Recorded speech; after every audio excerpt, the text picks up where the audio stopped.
दूरदर्शन चंडीगढ़ के स्वस्थ जीवन कार्यक्रम में आप सबका स्वागत करता हूं। यह कार्यक्रम कोरोना महामारी के विषय पर चर्चा के लिए आयोजित किया जा रहा है।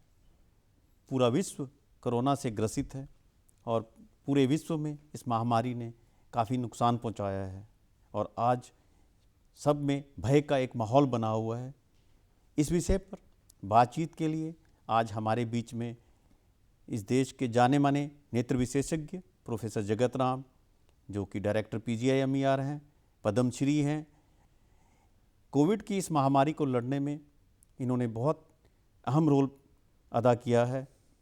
आज हम इनसे बातचीत करेंगे कि इस लड़ाई में इनका अनुभव कैसा रहा और आगे इनके क्या क्या सुझाव लोगों के रहेंगे और क्या क्या इनके साथ आगे के लिए डायरेक्शन जनता को देंगे। डॉक्टर साहब, मैं आपसे पूछना चाहूँगा, वैसे तो सबको आज कोविड के बारे में, कोविड से कैसे बचा जाए और कोविड का क्या क्या होता है, ये सबको इतनी जागरूकता समाज में आ गई है कि हमने क्या करना है, कैसे करना है।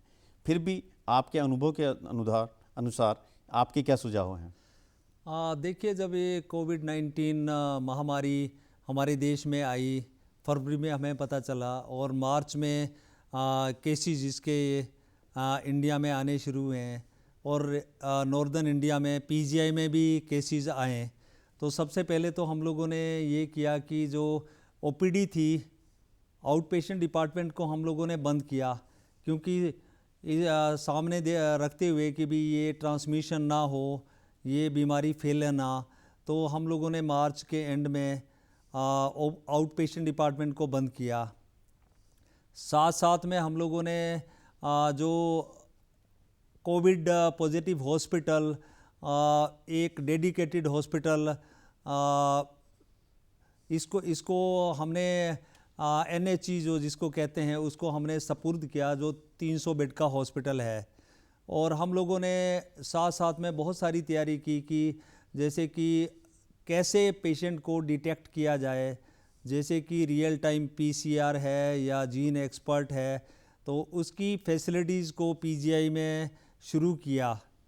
और हमने डिपार्टमेंट ऑफ वायरोलॉजी में टेस्टिंग के साथ साथ इसमें ट्रेनिंग देने का प्रोग्राम भी नॉर्दर्न इंडिया की लगभग 60 इंस्टीट्यूशन में इस पीरियड में हमने ट्रेनिंग दिया।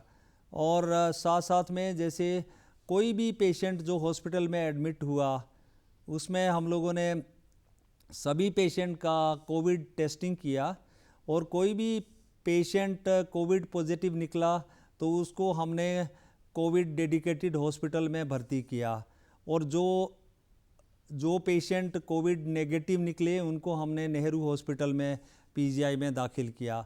तो इस तरह से हम लोगों ने कोविड में अभी तक अगर संख्या देखें तो लगभग 3000 के करीब सीवियर से क्रिटिकल पेशेंट, काफ़ी जो सीरियस पेशेंट है, उनका इलाज किया, जिसके लिए कि मोस्टली काफ़ी सारे लोगों को वेंटिलेटर की भी ज़रूरत पड़ती है।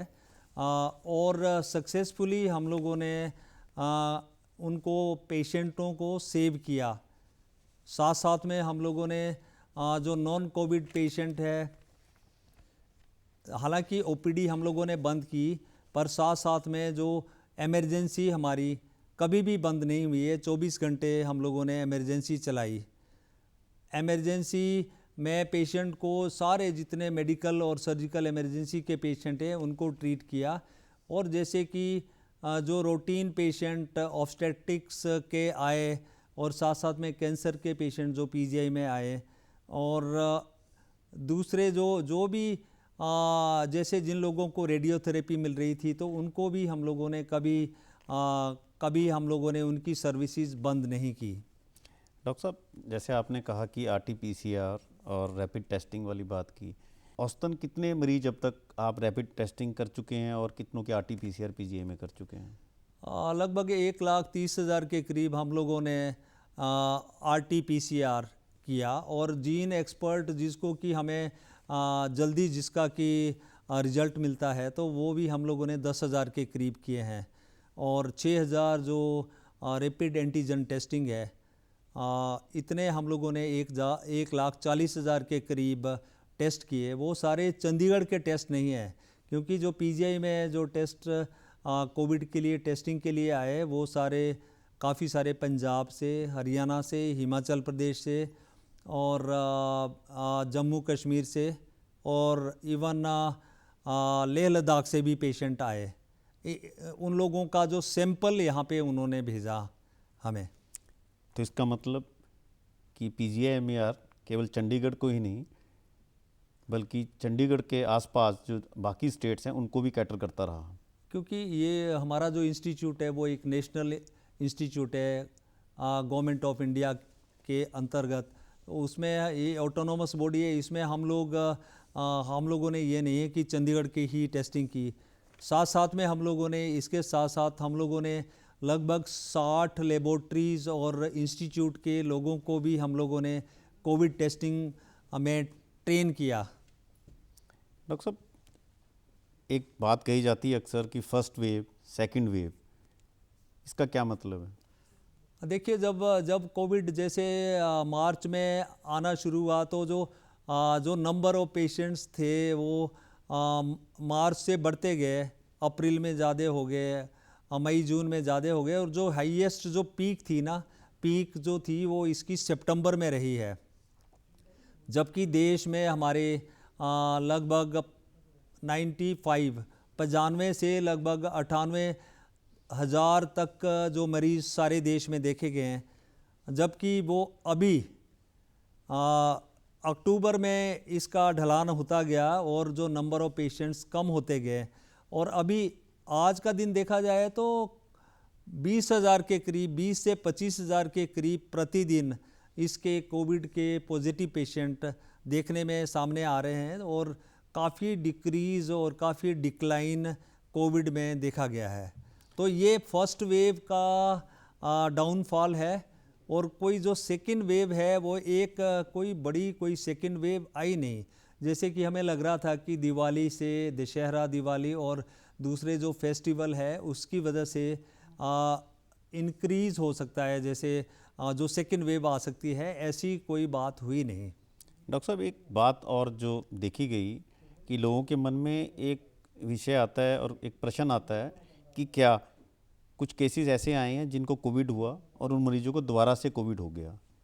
ऐसे तो पेशेंट बहुत कम हुए हैं, क्योंकि एक बार जैसे कोविड किसी को हो जाता है और उससे रिकवर हो जाता है तो उसके साथ साथ में उसके शरीर में काफ़ी एंटीबॉडीज़ बनती है, तो वो उसको कम से कम 3 से लेके 6-7 महीने तक प्रोटेक्शन देती है, कम से कम एवरेज 6 महीने के आसपास तो प्रोटेक्शन मरीज़ को मिलती है।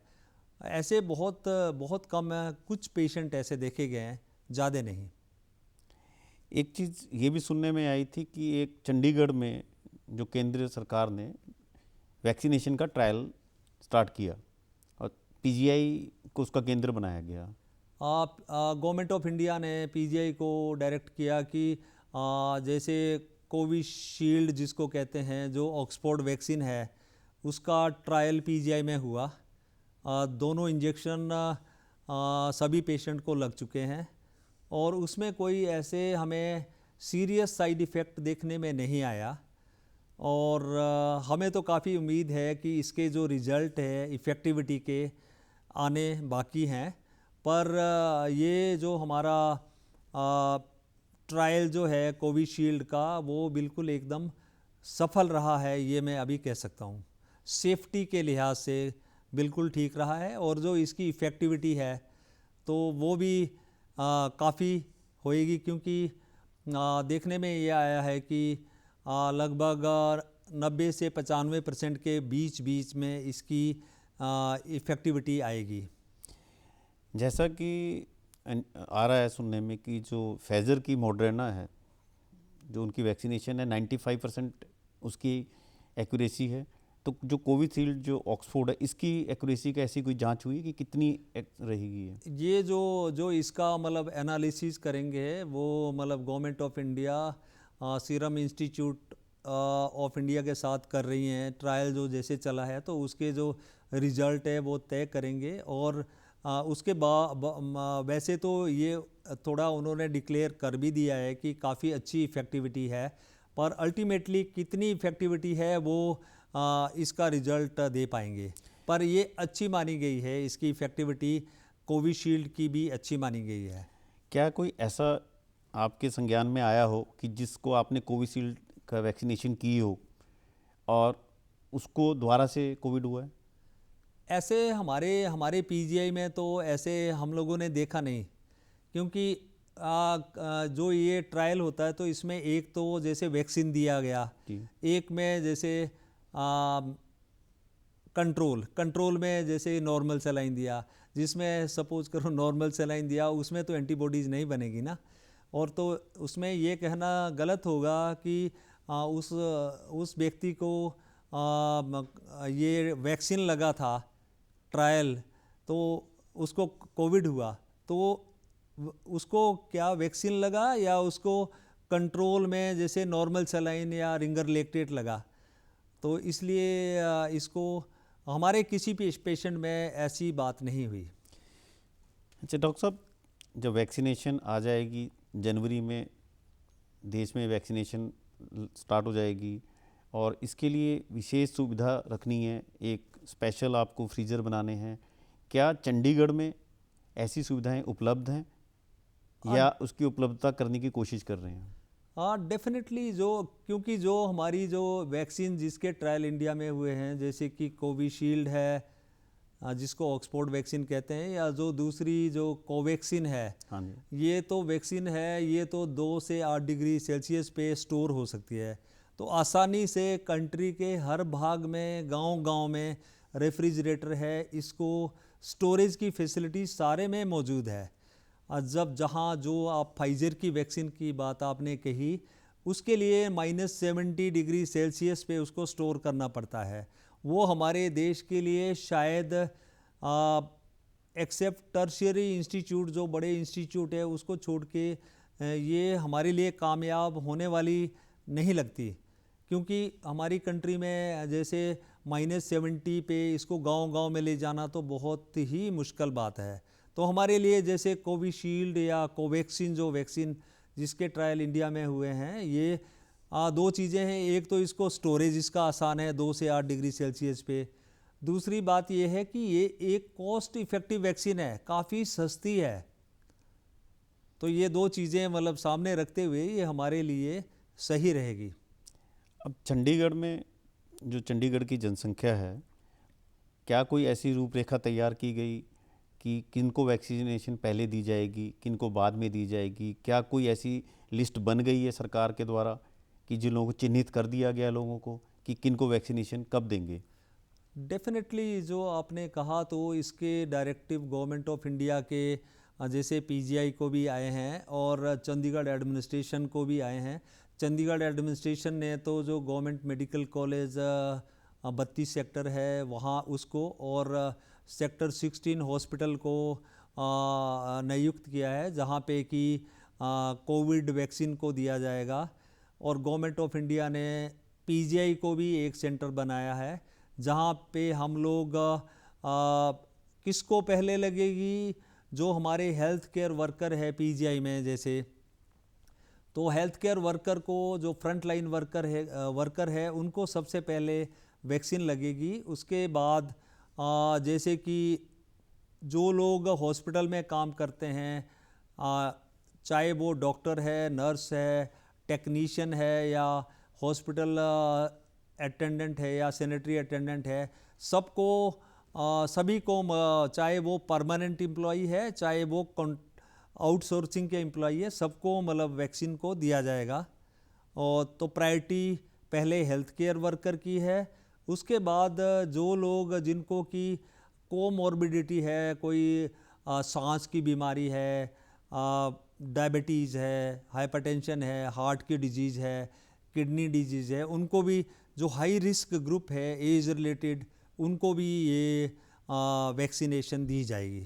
डॉक्टर साहब, जो वैक्सीनेशन करने के बाद कोई सावधानी बरतने की ज़रूरत है किसी को?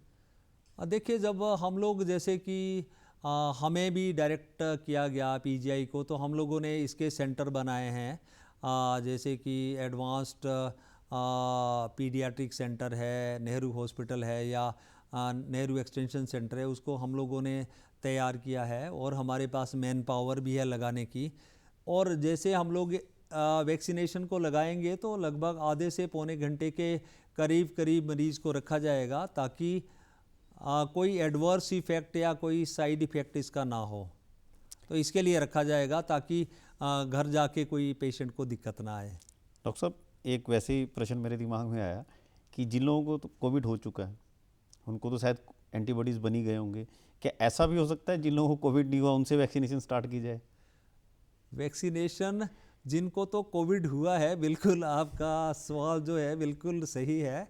जिनको कोविड हो चुका है उनके शरीर में तो एंटीबॉडीज़ बन गई हैं, और वो एंटीबॉडीज चाहे उसका जो दायरा है हो सकता है 6 महीने से 9 महीने के बीच में हो, पर जिन लोगों को कोविड हुआ ही नहीं तो ये टेस्टिंग से पहले देखेंगे कि उसके शरीर में एंटीबॉडी तो नहीं है, क्योंकि जो केसेस है इसके कोई सारे सिम्टोमेटिक नहीं आए हैं। कई बहुत सारे आधी सारी दुनिया तो ऐसी है जिनको कोविड हो चुका है, उनको पता भी नहीं पता है। ही नहीं है। वो एसिम्टोमेटिक केसेस बोलते हैं, जिनको ना कोई खांसी हुई, ना कोई बुखार हुआ, ना कोई तकलीफ़ हुई। तो ऐसे केसेस भी है, काफ़ी मेजॉरिटी ऑफ द पेशेंट तो ऐसे ही है। तो पहले उन्हीं को मतलब ये वैक्सीन दिया जाएगा जिनको कभी कोविड हुआ ही नहीं। हर तरीके के लोग हैं, बहुत पढ़े लिखे भी हैं और दूसरे टाइप के लोग भी हैं। अब क्या वैक्सीन जिसको हो जाएगी, क्या वैक्सीन के बाद भी सावधानी बरतनी है कि वैक्सीन के बाद उसको निश्चिंत हो जाना है? डेफिनेटली जो इफ़ेक्टिविटी जैसे मानी जाती है तो 90 से 90 से 95% के करीब करीब ये जो वैक्सीन है इफ़ेक्टिव होगी, काफ़ी अच्छी इफ़ेक्टिविटी है। तो हमें 5 और 10% में अगर इफ़ेक्टिव ना हुई तो हमें वो प्रिकॉशन जिसको कि हम कोविड एप्रोप्रिएट बिहेवियर कहते हैं, उसमें क्या होता है कि वैक्सीनेशन चाहे लगी भी है तब भी हमें प्रिकॉशन लेनी है। जैसे कि हमें मास्क को पहनना है, सोशल डिस्टेंसिंग करनी है, जैसे 1.5 से 2 मीटर का डिस्टेंस रखना है, फ्रिक्वेंटली अपने हैंड को या तो सैनिटाइज करना है, हाथ को, या वॉश करना है। आमतौर पे जो तो हॉस्पिटल में तो सैनिटाइज़र होता है, या आप तो साबुन या पानी के साथ भी अपने हाथ धो सकते हैं। तो ये प्रिकॉशन हमें बरतनी ही है, चाहे वैक्सीन लगे चाहे ना लगे। इसका मतलब ये है कि सब लोगों को वैक्सीन होने के बावजूद भी हर प्रोटोकॉल को फॉलो करना है। सोशल डिस्टेंसिंग हो, हैंड वॉश हो, सैनिटाइजेशन हो, मास्क लगाना बहुत ज़रूरी है।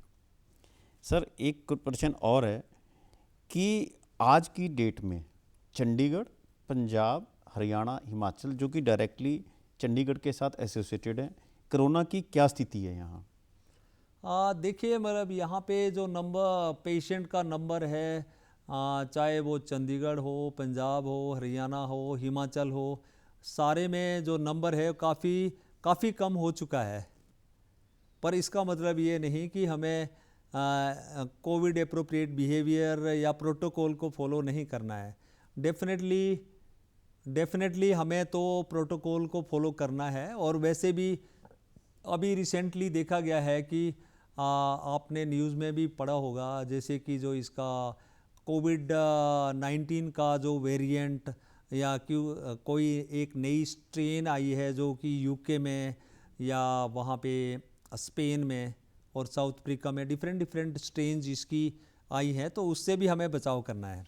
अभी पता लगा इंडिया में भी 6 व्यक्ति ऐसे मिले हैं जिनकी स्ट्रेन डिफरेंट है। डेफिनेटली तभी उसी चीज़ के लिए जो आपने कहा, तो इसमें हमें गवर्नमेंट ऑफ इंडिया का डायरेक्टिव आया है कि क्योंकि जो नया कोविड-19 का स्ट्रेन मिला है, जो एक नई म्यूटेशन सामने देखने में आई है, ये सितंबर में वहाँ जैसे यूके में देखने में हाँ आई जी, हाँ थी। जी। सितंबर से लेकर दिसंबर तक 4 महीने के लगभग गवर्नमेंट ऑफ इंडिया ने डायरेक्ट किया है कि हर एक इंस्टीट्यूट 20-20 सैंपल, तो 4 महीने के 80 sample national institute of virology Pune भेजें। उसकी जीन सीक्वेंसिंग की जाएगी कि जो स्ट्रेन या जो म्यूटेंट वायरस नया आया है वो क्या मतलब इन हमारे इसमें पहले से ही तो मौजूद नहीं है, क्योंकि कहा गया है कि जो ये नया स्ट्रेन वायरस का आया है, वेरिएंट आया है, इसकी एक तो स्प्रेड काफ़ी फास्टर है और दूसरा विरुलेंस का इतना पता नहीं है, मालूम नहीं है कि ये इतना ही विरुलेंट है या ज़्यादा विरुलेंट है। कम विरुलेंस के लिए तो कोई डर की बात नहीं है, पर विरुलेंस का एग्जैक्टली मालूम नहीं है इसका। डॉक्टर साहब, ये महामारी करीब 100 साल बाद आई। बहुत से लोग तो जो आज होंगे, हमारी जो जनरेशन है, उन सब के लिए एक नया विषय रहा ये बीमारी। उससे पहले कहते हैं कि 1917-18 में एक महामारी आई, दुनिया में बहुत जान के नुकसान हुए थे। अब ये जो महामारी का रूप है, क्या भविष्य में हम लोग ये मान लें कि हम सबको जीवन भर ये प्रिकॉशन लेने पड़ेंगे? हाँ, देखिए बिल्कुल सही कहा आपने। जैसे लगभग 102 साल के बाद में ये महामारी आई।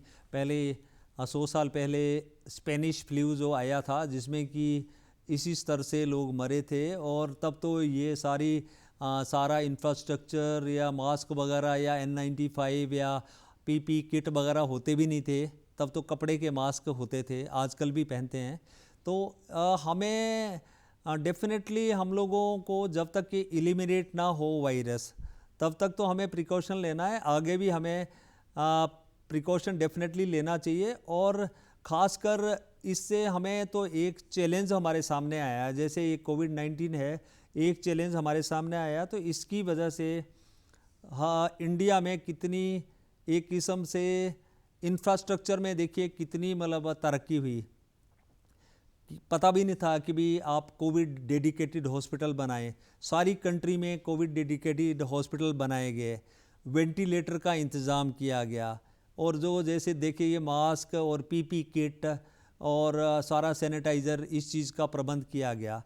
तो ये तो हमें मतलब फ्यूचर के लिए कोई भी इन्फेक्शस डिजीज़ फ्यूचर में आए, उसके लिए हमें तो पहले ही सावधान रहना चाहिए। उसके लिए हमें तैयारी रखनी है फ्यूचर के लिए। इसका मतलब ये है कि जिस हिसाब से हम राष्ट्रीय कोई आपदा आती है, उसके लिए डिजास्टर मैनेजमेंट है, तो स्वास्थ्य के अंदर भी एक कमांड सेंटर बनना चाहिए पूरे देश में, जो इसको नियंत्रित करे और एक जैसी ही डायरेक्शंस पूरे देश में जाएं। डेफिनेटली हमें ये नहीं है कि हमें ये महामारी चली जाएगी, जैसे कि अभी नंबर कम हो रहे हैं, हो सकता है कि 3-4 महीने में काफ़ी सिग्निफिकेंटली कम हो के एलिमिनेट भी हो जाए, ख़त्म भी हो जाए। पर हो सकता है थोड़े केसेस जैसे H1N1 के थोड़े कभी कभी आ जाते हैं, महीने में एक आधा केस आता, तो इसके भी केसेस आ सकते हैं। तो हमें पूरा प्रिकॉशन लेना है, प्रोटोकॉल को फॉलो करना है, और फ्यूचर के लिए भी हमें प्रिपरेशंस करनी है, ताकि अभी जैसे सडनली ये महामारी आई तो सारे देश में एक गवर्नमेंट ऑफ इंडिया का डायरेक्टिव इतना अच्छा रहा और उसको फॉलो किया गया। हर एक स्टेट में, हर एक ज़िला में इसको फॉलो किया गया, हम लोगों ने भी फॉलो किया। इस तरह से हमें तो पूरी तैयारी रखनी है कि फ्यूचर में ऐसी कोई महामारी आए, उसके लिए हमारा इंफ्रास्ट्रक्चर हो, मैन पावर हो, हम एकजुट हो के इस महामारी का मुकाबला करें, क्योंकि ये टीम वर्क है। इसमें ये नहीं है कि कोई एक आदमी इसका मुकाबला कर सकता है। टीम वर्क में देखिए, इसमें डॉक्टर भी है, नर्सिस भी है, सारे एम्प्लॉइज़ हैं, और उसके साथ साथ सारी हमारी जनता भी है। तो सबको इसका मतलब सबको तैयार रहना चाहिए ऐसी महामारी का मुकाबला करने के लिए। डॉक्टर साहब, जब ये अचानक से बीमारी आई, तो आपके निजी अनुभव क्या रहे? इस चैलेंजेस को निपटने के लिए आपने किस तरीके से PGI में क्या बदलाव लेके आए, और किस तरीके से आपको लगता है कि चंडीगढ़ में हम लोग औरों से अच्छा परफॉर्म कर रहे हैं? डेफिनेटली आपने जो कहा, क्योंकि जब ये महामारी इंडिया में आई तो हम लोगों ने भी तैयारी शुरू की। हम लोगों ने काफ़ी सारे इस चैलेंज को हमने एक्सेप्ट किया, और जैसे कि OPD को हमने बंद किया, क्योंकि हम लोगों ने सोचा कि ये ट्रांसमिशन नहीं होना चाहिए। और उसके साथ साथ में हमने कोविड हॉस्पिटल की फैसिलिटीज़ को एक पूरा तैयार किया, और जो नॉन कोविड थी इमरजेंसीज है हमने हमेशा चालू रखी, और सारे जैसे वेंटिलेटर है उसका सारा ये किया। तो जो उसकी वजह से हम लोगों ने क्योंकि सीवियर टू क्रिटिकल पेशेंट को देखा तो हमारी परफॉर्मेंस काफ़ी अच्छी रही। और बीच में ये भी हुआ जैसे ओपीडी बंद की तो हम लोगों ने टेली मेडिसन और टेली कंसल्टेशन जारी की। जैसे मतलब महामारी के नंबर जो इसके कोविड-19 के कम हुए, नवंबर में हम लोगों ने ओपीडी भी चालू की फिजिकल। तो ये बहुत सारे चैलेंजेस रहे हैं, और साथ साथ में मैं आपको ये कहना चाहूँगा कि पीजीआई में इसके बावजूद ऑर्गन डोनेशन शुरू रहा, और काफ़ी सारे जैसे कि हार्ट ट्रांसप्लांट किया, किडनी ट्रांसप्लांट किए सक्सेसफुली, जैसे री इम्प्लांटेशन ऑफ द जैसे एम्पुटेटेड हैंड किया। तो एक बहुत बहुत बहुत सारी अचीवमेंट हमारी रही है। डॉक्टर साहब, आपसे अनुरोध करेंगे कि आप लोगों के लिए एक मैसेज दें जिससे लोगों को इस बीमारी से लड़ने के लिए प्रोत्साहन मिले।